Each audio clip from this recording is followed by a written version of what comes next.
আজ আমাদের দেশের প্রধানমন্ত্রী মাননীয় নরেন্দ্র মোদীজি গত পরশুদিন রাত্রি 2টোর সময় ওয়াকফ বিলের আইনকে পাস করেছে। আপনারা জানেন না? জানেন না? কথা বলেন না কেন? জবরদস্তি চুরি করে করেছে। মুসলমানদের যে মেরুদণ্ড যেটা আছে সেটাকে ভেঙে ফেলা দেওয়ার জন্য আপনার উঠে পড়ে লেগেছে এবং অলরেডি কেড়ে নিয়েছে আল্লাহর নামে উৎসর্গ করা জমি।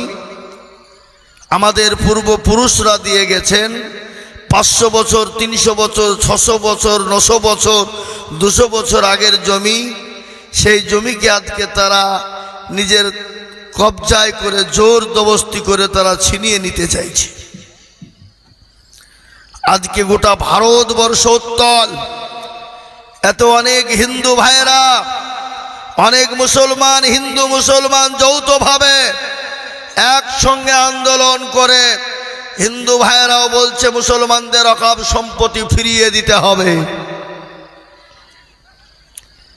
অনেক হিন্দু ভাইয়েরা আমাদের সঙ্গে সাথ দিয়ে বলেছে মুসলমানদের ওয়াকফ সম্পত্তি ফিরিয়ে দিতে হবে, নয়তো গোটা রাজপথ আমরা বন্ধ করে দিব। অলরেডি শুরু হয়ে গেছে। কোথায় আছেন আপনারা? এ জাতি জালসার নাম দিয়ে বাজার দেয়, এ জাতি জালসার নাম করে মেলা দেয়, এ জাতি জালসার নাম করে বাজার দিয়ে বাজারের ছেলে মেয়েদেরকে হুলিয়ে দেয়। এ জাতির জায়গা কোথায় হবে? কাকে আপনি বলবেন? কাকে ফতোয়া জারি করবেন আপনি? এগুলা হলো কমিটির দোষ।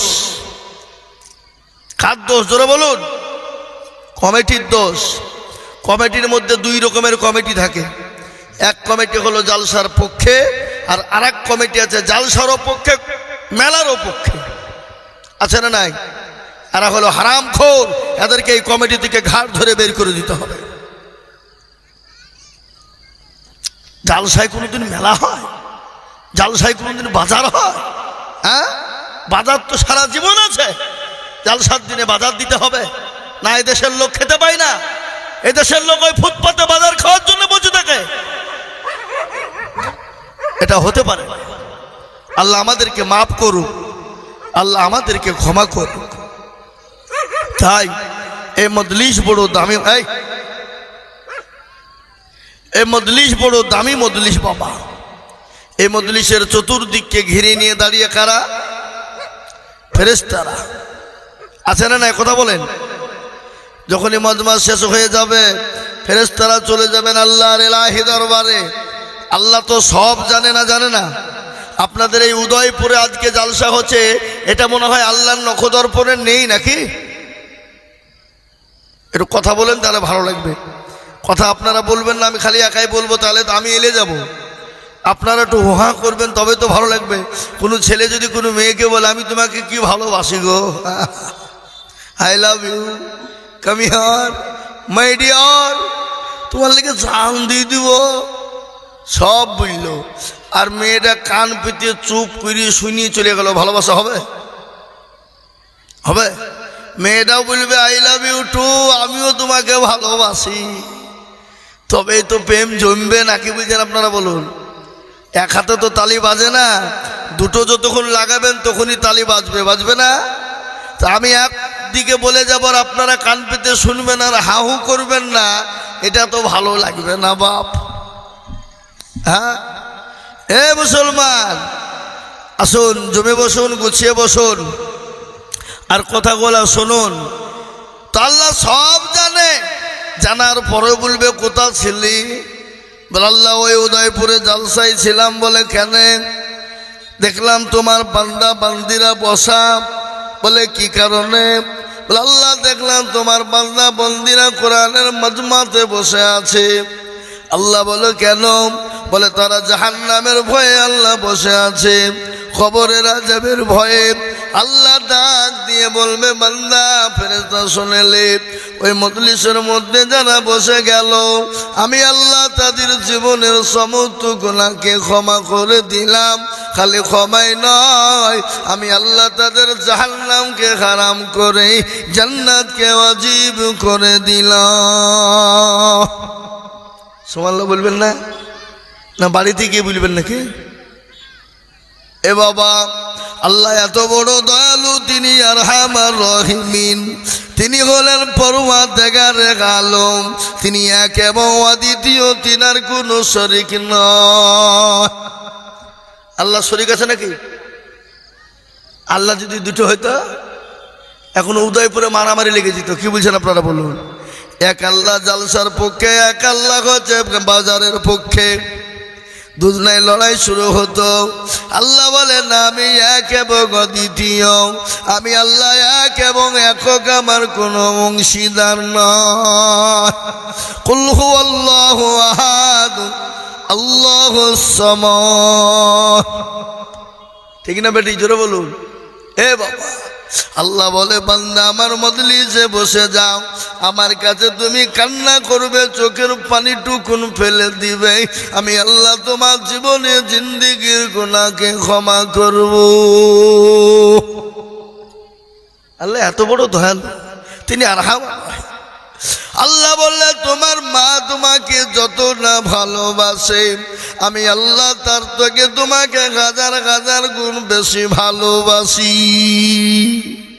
অথচ সে আল্লাহ, সে মুসলমান আল্লাহকে চিনে না, সে মুসলমান আল্লাহর হুকুম পালন করে না, সে মুসলমান আল্লাহর কোরআনকে পড়ে না, সে মুসলমান নামাজ পড়ে না, সে মুসলমান আল্লাহকে চিনে না। আচ্ছা না, জোরে বলুন। আল্লাহ কোরআনে বললেন ওয়ামা খালাকুতুল জিন্না ওয়াল ইনসা ইল্লা লিয়াবুদুন। আল্লাহ বলেন বান্দারে, আমি তোমাদেরকে তৈরি করলাম আমার ইবাদত করবা, আমার বন্দেগী করবা, আমার হুকুম মানবা, আমার আইন, আমার কানুন, আমার বিধানের উপর চলবা, এই জন্য আমি আল্লাহ তোমাকে তৈরি করলাম। এ কি হলো?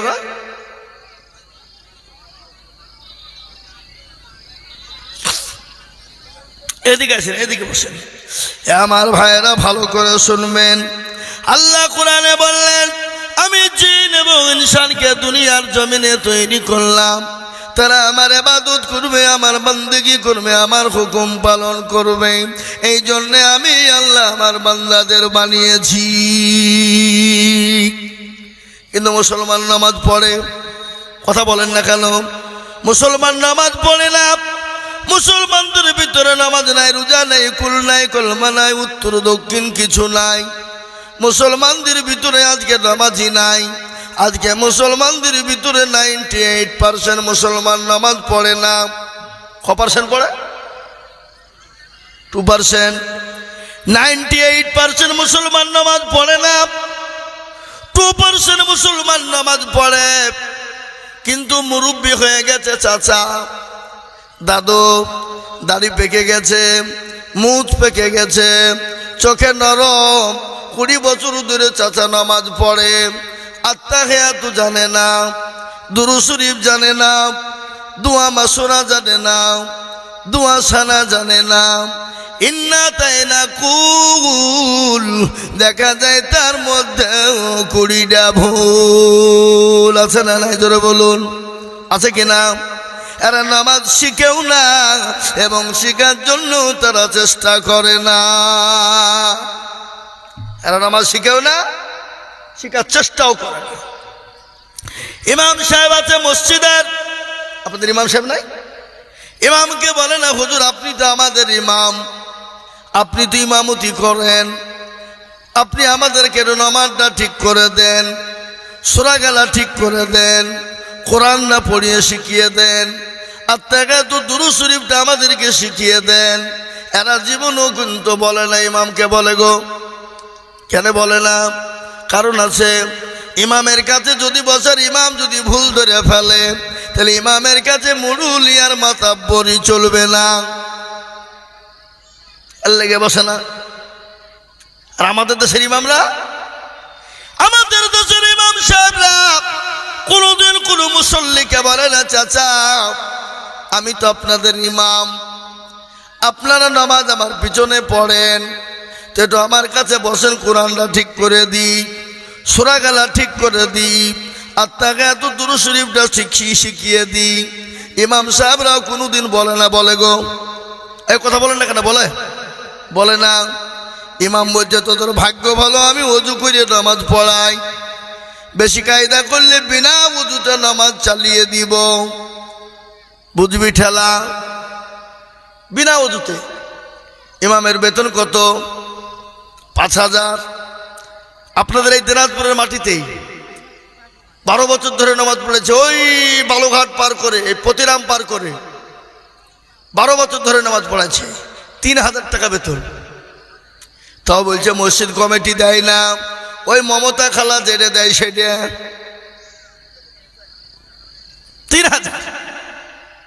এরকম আছে না নাই কথা বলেন? ওই ইমামের পিছনে নামাজ হবে?